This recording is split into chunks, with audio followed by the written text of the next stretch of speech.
ल साथीहरू, हाम्रो चाहिँ फाइनल्ली सुँगुर खोर पनि बनिसक्यो।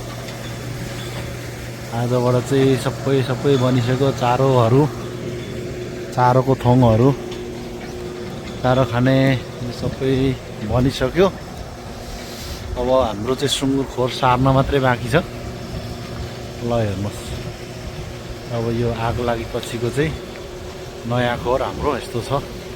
यो थङहरू सबै डढेको थियो, अहिले सबै नयाँ थङहरू बनाएको यस्तो छ। आउनुहोस् म तपाईँहरूलाई भित्र देखाउँछु कस्तो छ भनेको चाहिँ।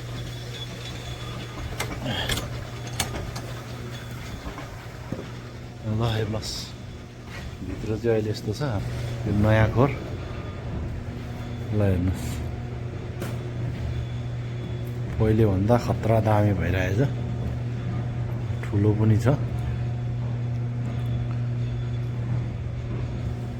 ल यस्तो छ। अहिले चाहिँ यहाँनिर दुईवटा खोरमा एउटा हुन्थ्यो थोङ, अहिले चाहिँ दुईवटा तिनवटा छ। तर मलाई लाग्छ यसमा धेरै खानु पाउँदैन सुँगुरले चारो। अहिले नयाँ खोर चाहिँ हाम्रो यस्तो छ। ल हेर्नुहोस्, खोर नयाँ खोर यस्तो छ। अब यहाँ चाहिँ हामीले भोलि सार्छौँ सुँगुरहरू। उता युगसंसारमा धेरै नै छ सुँगुरहरू। अब भोलि चाहिँ यहाँनिर सार्ने योजना छ।